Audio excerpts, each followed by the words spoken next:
Okay, thank you all for coming tonight. This presentation is brought to you in cooperation between Abode Energy Management and Northeast Energy Efficiency Partnerships, or NEEP. Dave and I are excited to speak with you about winter heating with air source heat pumps. So Dave, would you like to introduce yourself? Yeah. Good night, everyone. Good evening, everyone. I'm Dave Liss with Northeast Energy Efficiency Partnerships, or as Christopher said, NEEP. I manage our regional initiative around air source heat pumps there, and I am a Concord Municipal Light Plant customer as well. So good to be with you all. Yeah, it's great to have you. My name's Christopher Herringa. I'm the program manager here at Abode for our air source heat pump program. So Dave, without further ado, would you take us away?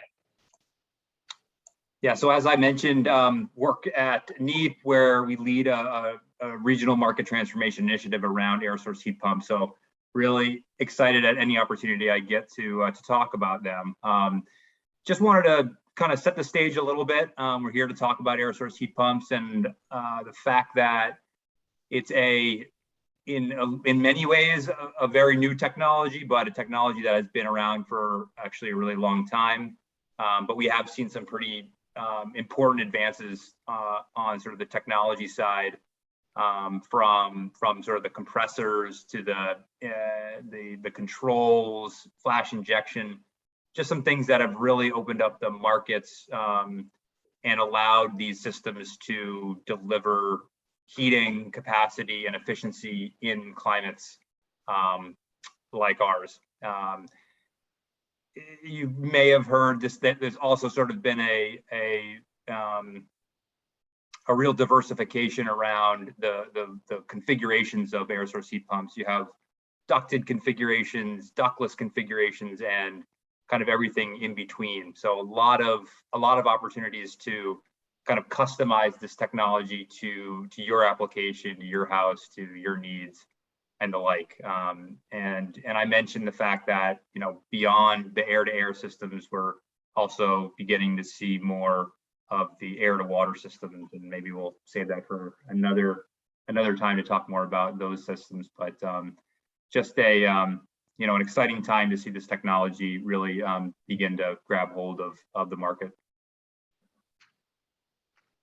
Yeah, so as we've discussed so far, heat pumps are a very capable heating technology in our climate.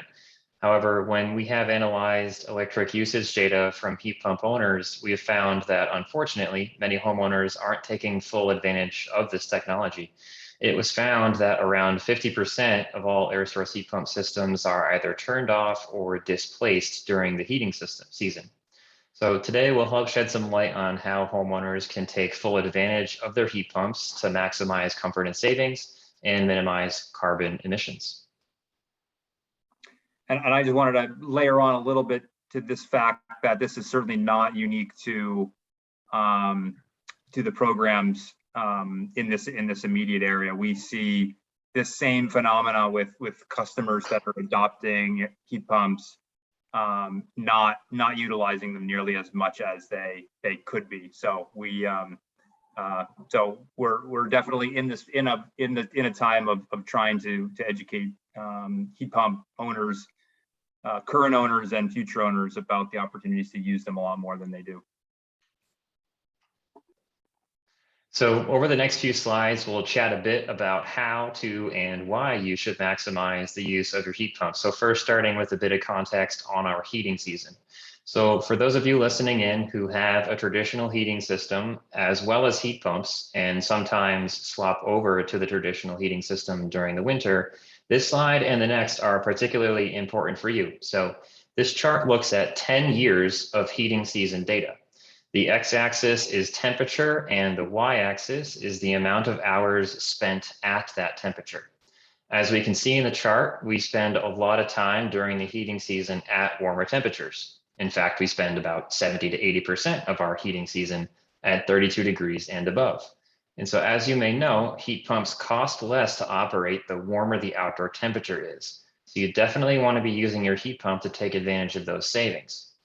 At the same time, we do spend 20 to 30% of our time below 32 degrees, but that's no sweat for a heat pump. Modern heat pumps are still incredibly efficient, below freezing and can continue to operate well below zero. So keep this chart in mind as we continue our presentation, as we'll touch on more of the specifics between switching between your heat pumps and backup system if needed. And this chart here uses the same 10 years of heating season weather data as the previous chart, but looks at it in terms of operating cost in order to compare the different fuel types. So please note here, the electric rates per kilowatt hour used are an average of the Municipal Light Plant's electric rates in the programs that Abode operates. So the average comes out to around 16 cents per kilowatt hour.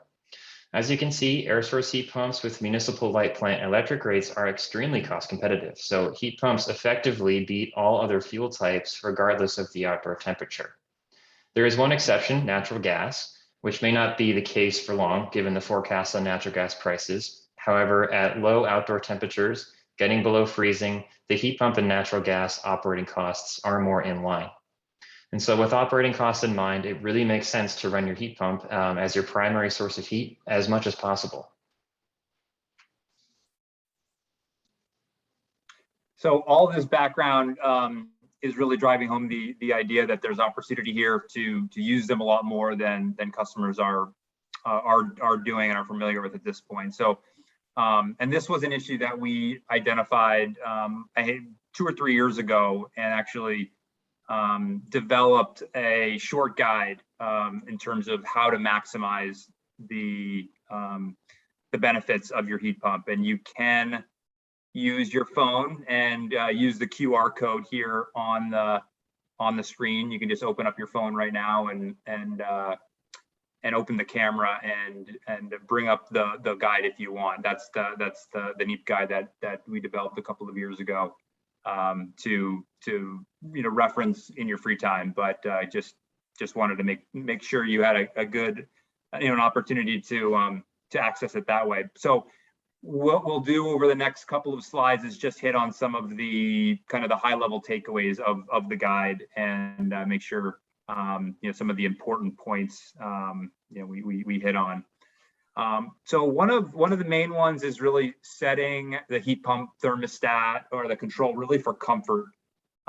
Don't worry too much about the specific numbers on the controller in terms of comparing that number to, say, the temperature that your thermostat is. And part of the reason of that is the heat pump systems, particularly the ductless systems, are measuring the temperature on the indoor unit themselves, and not where you may be using the remote control from. So it's a better idea to set your heat pump to a comfortable temperature and then adjust the setting up or down over the course of a few days until you've reached the kind of that comfort temperature number that really feels right to you.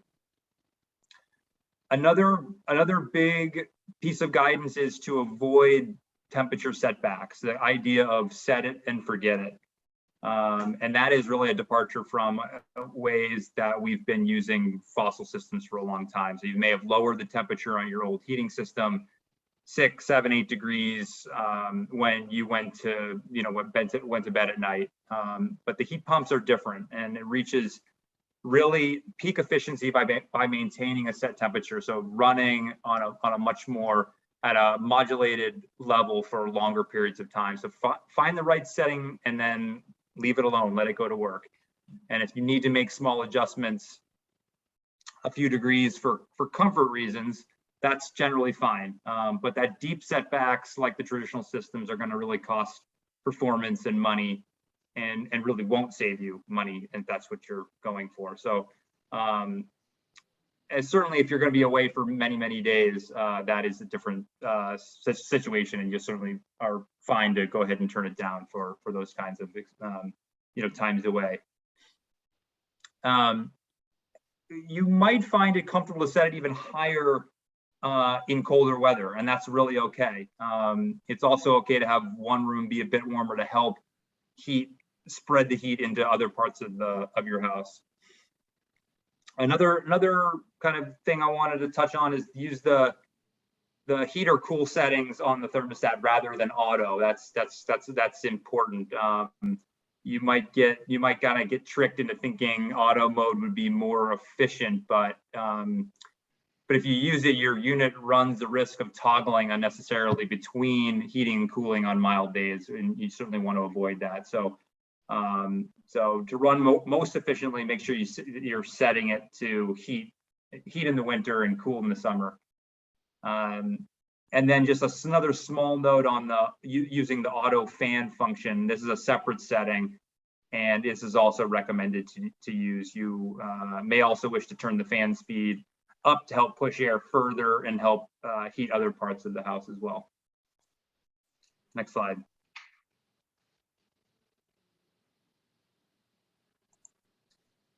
So every house is different, and I think that's and there's going to be a lot of different factors that kind of may determine your strategy for maximizing the use of the heat pump, whether it's sort of location of thermostat, size and location of your heat pump system, insulation levels, comfort needs.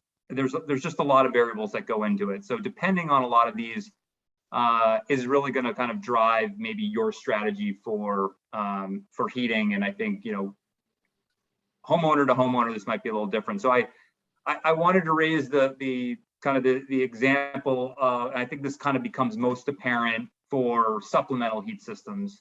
So when we're talking about supplemental heat pumps that have been really designed to sort of carry the load of only a part of the house. And I think this, so a common application might be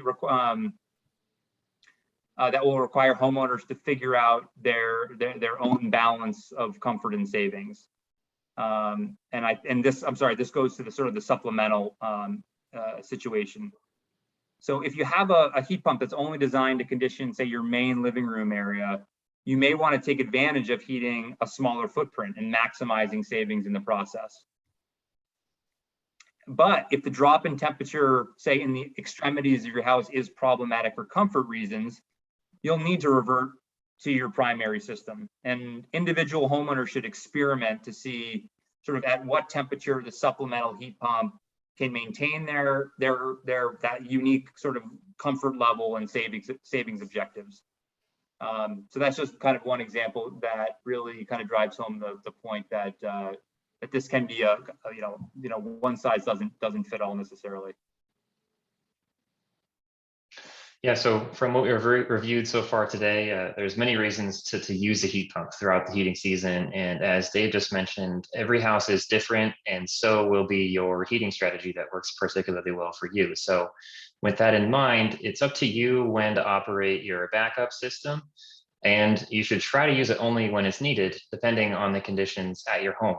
So for example, in a heating zone where your heat pump and existing system both provide heat, lowering the set temperature of your existing system's thermostat, say 5 to 10 degrees, will allow the heat pump to act as the primary heating system. So this can be a simple strategy to stage your heat pump as the primary heating system and your existing heating system as the backup. And so how the heating zones are set up at your home will determine how this strategy will work for you. In areas of the home where you have ductless units, it's a good idea to keep the door open to the room that it's in or to adjacent rooms to expand the zones that ductless unit conditions. Contrarily, you could choose to close doors between rooms to keep the heat in a more specific area. You can also use this strategy in combination with the existing heating zones you have in your house to try to optimize the use of that particular ductless unit. And then as well, I just want to mention, if you have ductless heat pumps in smaller bedrooms, it's generally a good idea to leave doors open to expand the zone that unit conditions. And there are also integrated controls, which you may have heard of before. So these control systems will automatically swap between your backup heating system and your heat pumps, usually at a specific outdoor temperature called the balance point. So these can work especially well when your heat pump system aligns with the existing heating system zones, or if you have a whole home heat pump system. And that swap over temperature or balance point depends on a number of factors. So, when deciding on a balance point with your contractor, when they're installing it, or if you're installing integrated controls later, we encourage you to try to find a balance point that maximizes the amount of time that your heat pump runs. So just a couple of points that we wanted to make about maintenance of heat pumps. And they're great systems because they're fairly low on the maintenance side. But taking care of a couple of key pieces here, I think will keep you and your system happy. So you should certainly consult the heat pumps user manual for details on cleaning and replacing filters. And you generally need to clean the indoor unit filters for these particularly ductless systems every 2 to 6 weeks. So cleaning indoor filters is definitely one of those that you'll want to do regularly. As far as the outdoor units go, as you can imagine, they rely on a free flow of air around them outside. So during the winter, if there's issues with snow, you'll want to make sure that you're clearing the outdoor unit of snow, ice, whatever else could hinder the airflow. And certainly, hire qualified professionals regularly to service your heat pump. They, every couple of years, I think is a good rule of thumb. And the manufacturers sometimes have, particular guidance on the regularity of that. So follow their guidance is always a good idea. So if you're thinking about adopting heat pumps at your home, I want to show you these 2 links here. So you can feel free to schedule a consultation with Abode using the QR code on the left. And in addition, Dave and I encourage you to read NEEP's Consumer Air Source Heat Pump Buying Guide using the QR code that's on the right. And so we're going to keep these on the screen for a while we start to take some questions about what we talked with so far or anything else that's come to mind. All right, I'll pull these up.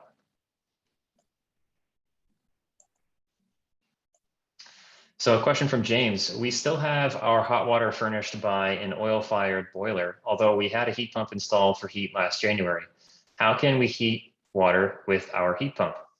So it's unlikely that the system you have now that's installed for heating and cooling your living space can also be used to provide heating to your hot water. But there are heat pump hot water heaters. There's a variety of them out there that you could choose from.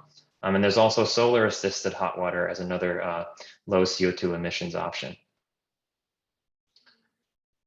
All right, and question from Deborah. Do the sizable heat pump rebates apply to new construction? Yes, in many towns and throughout Massachusetts, different programs and such, you can still get heat pump rebates for new construction.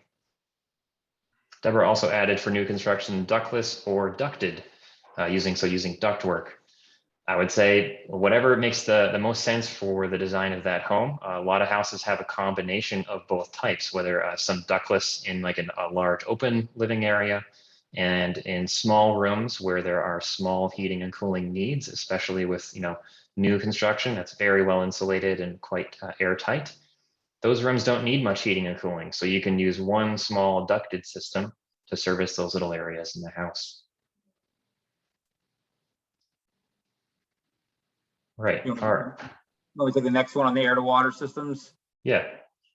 So there's a question about our air to water heat pumps commercially available for residential applications now. Answer is absolutely yes. I think most of the audience is from Massachusetts, and you can find on the Mass Save website, I believe, a qualified products list of systems that they are providing incentives for in this category. So if I can scramble to bring that up, I'll share the link, but otherwise just explore the Mass Save website. All right. So a question here from Peter. He has a train system, a whole house train heat pump system that's supposed to only work above 35 degrees outdoors, and they have a gas-fired steam system to heat on colder days. Are there any recommendations for users with heat pumps that only work during warmer weather? If you do have a type of heat pump like that system, and I would encourage you to try to use it as much as you can, down to whatever that particular heat pump is capable of. If it is applicable for your home, you could consider doing integrated controls between those two systems, but that isn't always a possibility. Otherwise, just try to use some of the strategies that we went through earlier with kind of using the thermostats you have in your home and where those zones are compared to where the zone of your central heat pump is, and see if you can kind of keep an eye on the weather and try to maximize the use you have of it there. But if you want to chat with us kind of further and more specifically about your scenario, definitely set up a time to chat with us using the QR code there on the left.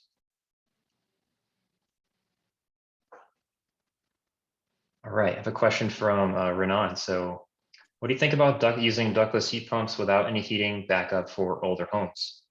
And so older homes, they generally do have a bit of a lack of insulation, and that is an important part of adopting heat pumps. And so the first thing to try to do if you haven't had one recently is, getting a home energy assessment to talk with a building science professional and get a better idea of what kind of needs you might have around the home to get the house better insulated if possible. That's going to go a long ways to helping folks, transition away from fossil fuels and towards heat pumps. Depending on the house, the needs for insulation, the realistic capability of a heat pump in your home, if you cannot better insulate, it will be different for everyone. So that's why it's a good opportunity to get that home energy assessment, set a time to chat with Abode, and we can kind of help you more specifically about what makes sense for your area. And I would just add on, whether it's the kind of the home efficiency auditor or an HVAC contractor, understanding the load and getting a load calculation from somebody is really kind of is a very, very important and useful step, whether you have an older home or a newer home.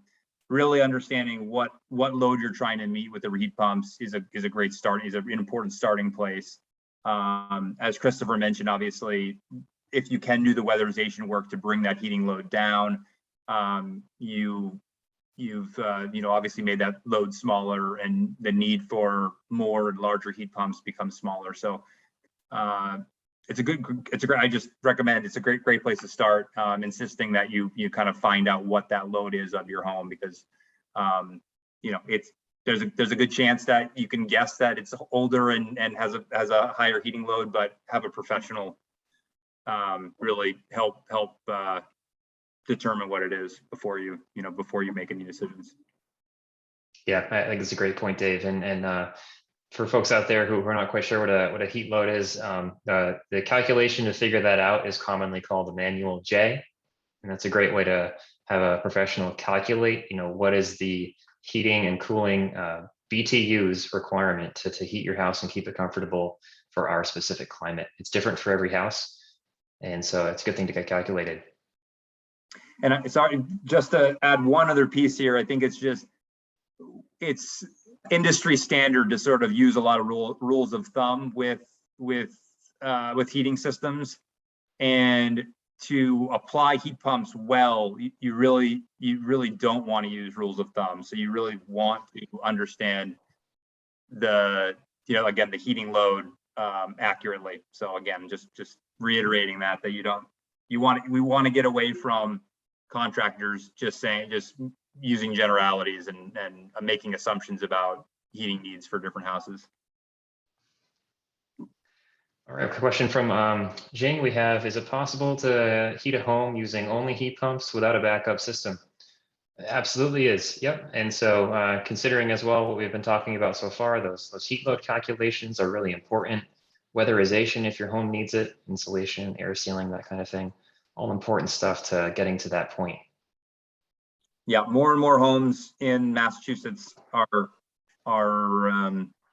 using heat pumps as their only heating system. So it's becoming more and more common. All right. Question from David. We had blown-in insulation 15 years ago. Is there a typical number of years after which it needs to be done again? I think there's a couple answers to that question. Usually it's going to be okay. It's going to just keep on doing its thing and be fine. If it has been over the years disrupted, moved around from other work happening in your attic, for instance, and that led to different areas having only a few inches of insulation and other areas having 20 or something like that, that can overall drastically decrease the effective insulating value of that whole space. So that would be a good reason why you might want to get that moved out and added some more. The recommended levels of insulation 15 years ago were less than what they are now. So typically homes are trying to get up to R38, R49, sometimes R60. And so those are different R values that folks try to go for depending on what they're trying to get to for energy efficiency. Christopher, I know we have some questions over on the chat. Should we jump over there? Yeah, let's jump over there. Yeah. Got a question from John. What is the relative efficiency of air source heat pumps and ground source heat pumps? Want to take that one, Dave? I wish I could give you a good number on the ground source heat pumps. I know, you know, from field tests that I usually with high performance heat pumps, cold climate heat pumps, they should fall in the 2.5 to 3.0 seasonal efficiency. I think you can expect more like 5 from ground source heat pumps, but I don't quote me. I that's my off the top of my head. So they are significantly more efficient. All right, a question from Alec. Old-fashioned forced hot air systems have the reputation of being very dry. Do heat pumps have that problem? So I've got a few thoughts there if I want to give that a shot, Dave. Yeah, go for it. So yeah, homes in the wintertime that have issues with, humidity, that is also kind of like a building science issue. So when you're looking at your house, if you do have humidity issues in there, for one, you can try to tighten the house up a bit more. So, by reducing the air infiltration, that overall can help make the home inside more comfortable and help maintain better levels of humidity in the house. The same goes for like a ducted forced hot air system. If that ductwork can be better sealed up and insulated, especially if it goes through any unconditioned areas in your home, that can help improve that as well. And with those two things, that should help kind of solve the problem where it's starting. And then generally the hot air that comes out of the ductwork from a heat pump system, it's not as hot as the air that would come out of like a traditional like oil-fired furnace or something like that. And so just from the air being not as hot, the relative humidity will be having a little bit of a higher percentage. But trying to get to a place where you have the house better sealed up, better insulated, and the ductwork too, that can really help. And I think overall, just having a heat pump system, the air temperature that should help that comes out of that ductwork. If folks are still having an issue in the long run with humidity in the home, many people do look into installing different types of humidifiers. You can do that sometimes on a ducted system. Next question is about air to water systems. Is it possible to use an air source heat pump and use the existing baseboard hot water distribution system? And it's possible, but it is there is some, I'd say, potentially re-engineering of the radiators, because a lot of the current air source air to water heat pumps deliver lower water temperature. So you'll need typically bigger radiators, but potentially you could weatherize your home, bring the heating load down, and maybe a lower temperature might work. So it definitely requires a professional to sort of make that application for a retrofit kind of situation. All right, we got the next question from Alec here. How would small rooms, bathrooms, basement, condo, common areas be heated? So it depends on the floor plan that you're working with in that particular area. Like groups of small rooms are great for compact ducted systems. So it's like a miniature air handler that has a small amount of ductwork that is designed to service, 4 or 5 maybe small rooms. And those can be perfectly well sized for the small heating and cooling needs of all those rooms that altogether add up to a decent amount of heating need. For larger open areas like a large open finished basement or condo common areas or things like that, a ductless unit can, you'd be surprised how much of an area that unit can keep totally warm and comfortable. Christopher, I'm just realizing we are at 7:30. We certainly can keep taking questions, but just wanted to flag that. Should we just keep plowing ahead? Sure, I'll go to 7:35 or 7:40, and if we keep getting questions, we'll see. But yeah, we'll cut it short around there if that works for you. Yeah, absolutely. No reason to cut it short. Yeah, definitely. All right. So Josh here has a question. Do you have any recommendations for ducted central air systems in terms of cold climate heat pumps? Dave, maybe that'd be a good opportunity to talk about NEEP's list. Yeah, so I will.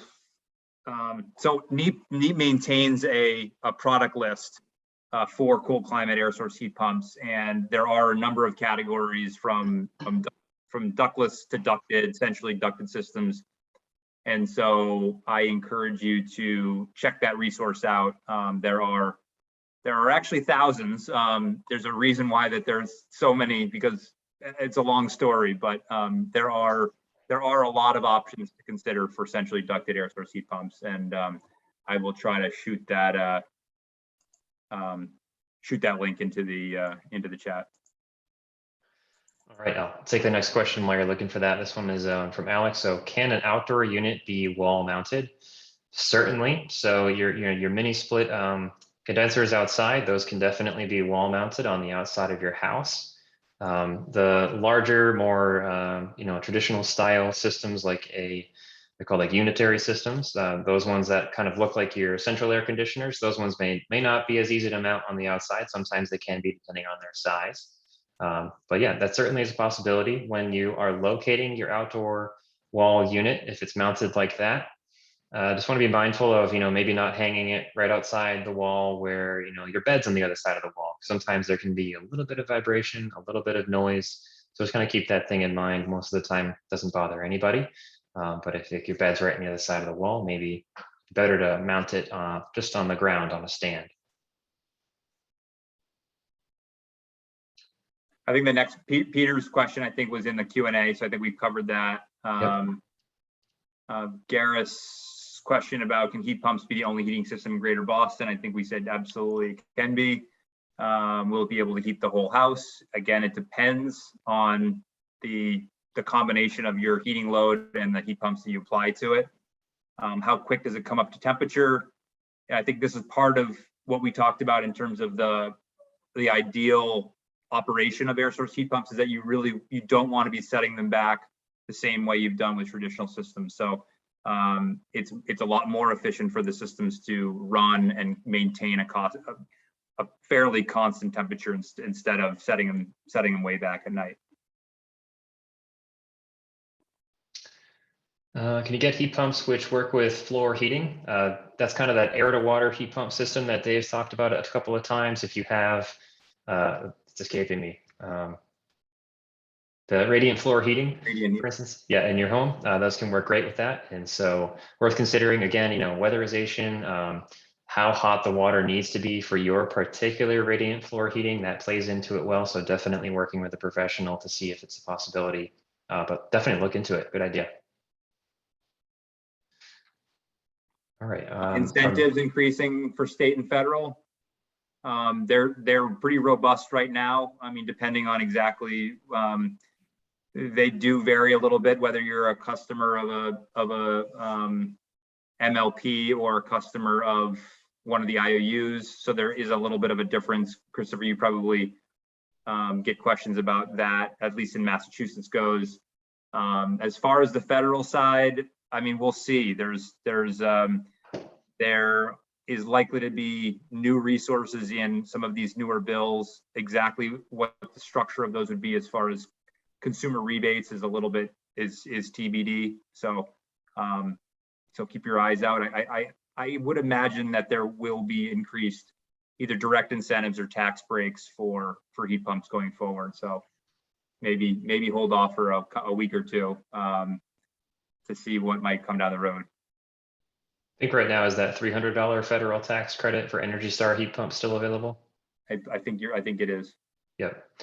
And then depending on who your municipal light plant provider is, many of them have great rebates. So I encourage you to go to their websites and check it out. Otherwise, you can set up a consultation with us if you're one of the Municipal Light Plant customers we work with, and we can have a nice chat with you and see what works for your house, talk about incentives, et cetera, and everything. All right. Question about, I think we've covered this in terms of the backup. Yeah. You know, we've said that no, it's not an absolute necessity if it's designed well for the application. There are certainly people that size a new, say, ductless system and keep their existing system in just for almost peace of mind. And if you know, if that's the case, and if you want to just have that as a backup to just to know it's there, I think the longer you realize that the heat pumps can carry the full load, even when it's cold out, you know, you'll you know, some consumers want to do it that way, and I don't, you know, there's nothing really wrong with that. So I think it's certainly, you know, you can keep it if you want in some cases, and in others, you know, you thoughtfully keep the backup because you haven't sized the heat pump to carry the full load when it's very cold out. So that's a kind of a, there's different, you know, things that go into making that decision. Certainly cost being one of them. Question from Bob. I'm wondering if we can share the slides, the recording. Yeah, we'll definitely be sharing the recording afterward with everybody, so you can check that out again. I believe we'll be able to share the slides as well. All right, a question from Nicole. Is there a minimum temperature you should keep your whole house heat pump thermostat in the winter? I guess just, I'm not, yeah, I think you just, for the, you know, for the same reasons you want to keep any heating system to a certain temperature to avoid, you know, freezing pipes or the like. So I don't know exactly what that temperature is. 50, 55 degrees is what rings a bell. Christopher, do you know a better number than that? Yeah, I don't think you want to set your whole house lower than that. And you know, otherwise, some heat pumps, you know, they may, you know, want to keep it up to at least 60 degrees inside, things like that. I think it's going to kind of depend house to house. But if you know, want to try to explore that, you know, question further with us offline, definitely get in touch with Abode. Yeah, and we hit on the recommended brands for ducted central air systems. Nearly all the major brands, particularly American manufacturers, have fairly complete lines of centrally ducted heat pumps. So yeah, again, check out. I did drop in the link to the NEEP Cold Climate product list, and you can look at all the products that are centrally ducted, and you can look at all the brands that are. So yeah, definitely use that as a resource. Question from Stonewall. Do you have any suggestions on how to use an ETS off-peak as the backup to heat systems? My concern is how to ensure that they're not charged unnecessarily, but will be ready when needed. That's a good question. I think it's going to be tricky to get it perfect every time. I think it could take a number of hours to fully charge up your thermal storage there. So I think maybe get in touch with us, and we can try to discuss that a little bit further offline with you. Question from Nancy. Does the electricity cost more if the temperature on the heat pump, if it's turned up from 68 to 70 or 72 degrees?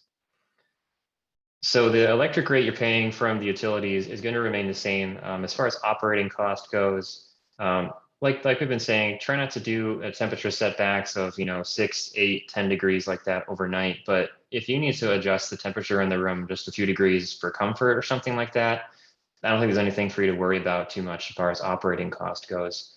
I hope that answered that question. Now, feel free to type another one in there if I didn't quite answer it correctly. Rain is asking about the different options for indoor units. Not loving the look of the indoor wall-mounted units. Are there other options? Do you want me to jump on that? Yeah, sure. Go for it. So they're absolutely. They range from, say, wall to wall, ceiling cassette, which are a little bit more set into the ceiling. They have lower wall units, and I think, Christopher, you were talking about these compact ducted systems where the indoor unit is hidden in the wall space and has short run ducts to two separate room to whatever room you want. So they're while you might be really familiar with the wall units, there's a lot of different ways to get the heat into the spaces that you're looking to condition. And particularly for your setup, having the old-fashioned water radiators, you might really like the floor-mounted ductless unit. It may be more of like a familiar heat, you might say to you, because if it's coming from a location that you could probably put one of those radiators, they can fit beneath a window. They blow heat out of the top of the unit, and many of them also can blow heat out of the bottom of the ductless unit along the floor. So it's great to keep your toes nice and cozy. They're really good for heating, especially on the first floor. So look into that as an option, as an alternative to those wall-hung ductless units. And yeah, the ceiling cassettes as well, I think are probably a good option to consider. Josh is asking, do you recommend a blower door to test to size the unit, or is a manual J estimate enough? The blower door test will be giving a more accurate number of the air leakage in your home rather than somebody just estimating it in part of the manual J calculation. So if you're really going for accuracy, blower door test will give you the most accurate number you have as far as like how much air leakage is contributing to your home's heating and cooling needs. Kind of weigh that with the balance of the cost of getting a blower door run. If you have access to home energy assessments, you may have already had one run. So if you have one in the past, you can take a look at that report to see if they did run one. You may already have that number. All right, question from Sandy. My mini split heats has a one-room addition upstairs, but propane for downstairs. Do I keep the upstairs zone active for heating in order to keep my downstairs room below it warm enough? So heat doesn't travel down super well, but it could help in that scenario. I imagine you have the propane heating below that space, and so heating that you are doing on anywhere downstairs generally will help upstairs. When it comes to cooling, though, any cooling you do upstairs generally can help downstairs quite a bit. So I'm sure you figured that out on the cooling side of things, maybe. It depends on how well the air is communicating between those two spaces. You can definitely experiment with it and see how it goes. If you do have a very well insulated house, adding heating BTUs inside of a home that's very well insulated and tight, you'd be surprised it can move around that space pretty well and do quite a bit. But generally the heating that you're doing upstairs, it might not help your room downstairs too much, unfortunately. Deborah's talking about how loud units are. She had heard the ductless system was pretty loud. And then the second part of the question is any concerns for using in new modular housing construction?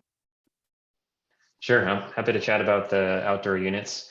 Yeah, the modern outdoor unit ductless units are like remarkably quiet compared to existing central AC condensers and things like that of the past. So many of them are falling at their maximum speed of operation in like the 40 to 60 decibel range. If I remember correctly, 60 decibels is kind of like normal conversation, like me and Dave talking right now, and getting down to 50 and 40 decibels and lower, it's getting really quiet. And as soon as you get a few feet away from that, and then you continue to get farther and farther away from those units, they're super quiet. So generally, ductless units outside can be really quiet. The indoor units as well, remarkably quiet, depending on your sensitivity to sound. Maybe you would choose to operate the fan at a lower speed so you don't hear it too often. But even so, if you just have the fan on auto, you may only hear it when it's ramping up to really provide a lot of heat at some point. But generally, they are running pretty quietly and gently providing a little bit of heat or cool to the space. And any concerns using these for new modular housing construction? No, I think it's perfectly fine for that as well. Do you want to take the HERS score question, or do you want to jump over that one? I am not super familiar with what a good HERS score is these days. I haven't messed around with those for a couple of years, so I'm sorry I can't answer that question. Yeah, I couldn't help out either. Daryl was just pointing out that if you are heating your upstairs with air source heat pumps, the basement sometimes can get cooler because no longer are there, warm pipes down there, or the boiler or the furnace isn't running down there as much anymore, or at all. And so your basement will get a little bit colder. So that's important to think about. There's a couple of things to try to do to reduce that effect. Is one is air sealing and insulating your home well. So if that is an unconditioned area, insulating your home from that space is a good idea. If you do want to keep the basement a bit warmer, insulating the basement walls or the rim joist is a good move. And air sealing the rim joist particularly is important. So that's where the foundation meets the wood around the perimeter of your basement. So air sealing and insulating is a theme here we keep coming back to. So it's a good thing to try to do, keep the basement more comfortable in general. If it is a living space down there as well, that used to just be warm because the boiler was running, and you may need to find that you put a ductless unit down there to keep that space warm too. I think that's what Daryl did, and he says it's working quite well for him. Gene, yes, there will be a recording.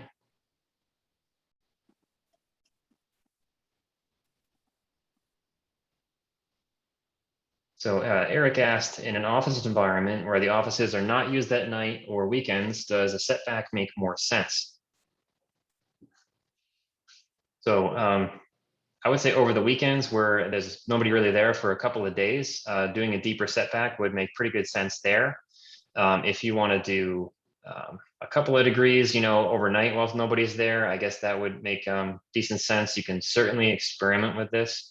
But rule of thumb here is generally try to keep it pretty much at the same temperature, because if you did a deep setback and then in the morning when people are getting into the office, you turn it back up to the comfortable temperature, it could take a little bit longer to get there and use more energy than you saved overnight. And so generally speaking, just try out keeping it at a consistent temperature. And maybe if you're gone for more than a couple of days, like on a weekend or a long weekend, that might be the time to do a little bit more of a setback to see if that saves money.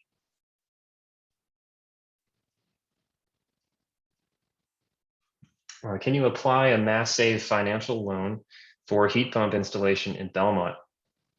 So folks who are customers of municipal light plants, you're unable to use the mass save heat loan for heat pumps.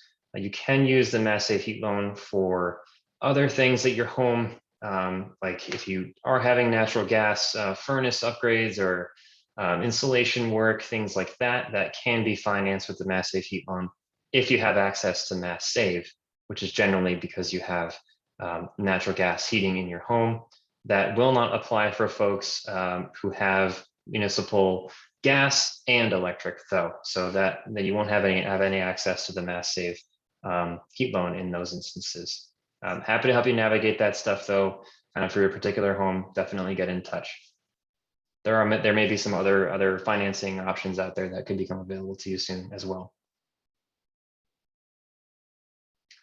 Nathaniel asked, who should we follow up with any excuse me, who should we contact with any follow-up questions? I would say if you want to have a chat with us, feel free to use that scheduling tool on the screen. Otherwise, if you want to go to our website, you can get in touch with us there. So that's abodeem.com, so energy management. I'm just dropping my email in there for anybody that wants to reach out directly. Yep, I'll put one in there as well. Oops, I need to send that to everybody. All right, where are we? I lost my place. Do you still have it there, Dave? Yeah. What is the average cost of a ductless unit? I would, I think the mass CEC kind of pricing history is a useful resource to take a look at what customers have paid for different types and sizes of systems in Massachusetts. And I believe that is posted on Mass CEC's website. Do you have any other resources, Christopher, for look at costs? I don't at this time, but I think that the Mass DEC data is a good spot to check out. It depends on the type of install you're doing. So, duct work, et cetera, that can increase the cost. How many outdoor condensers are you installing? Things like that. Different brands have different price points. And so, you might see a wide range of costs there. So, a whole home system that could be including ductwork installation, you're going fully off of your existing system. That could be $20,000 to $30,000, or just a little ductless unit that's just to service the family room or something. That could be plus or minus around $5,000. So there's a big range there, a big difference that you might see. That's in line with what I know. I think we've addressed most of them in the chat. I'm trying to just jump over to the Q&A if we've missed anything over there.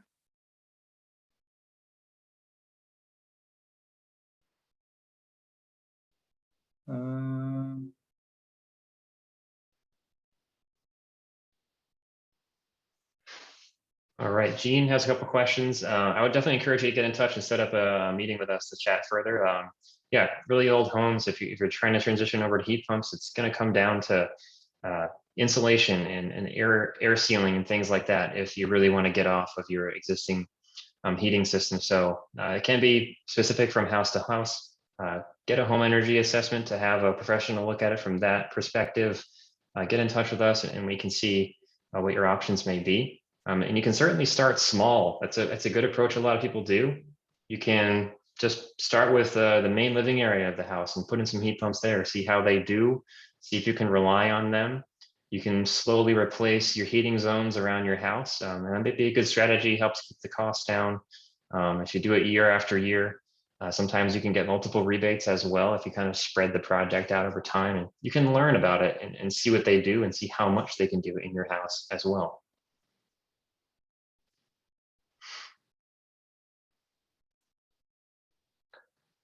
All right. I don't think we have any other questions right now. Thanks, Joe. I think we've done it. All right. Well, thanks all for coming. We hope you enjoyed the presentation. And this heating season, don't forget to run your heat pump. Do it. Thanks, Christopher. This was fun. Yeah, it was fun, Dave. All right, everybody. Thanks again and have a nice evening. All right. Take care.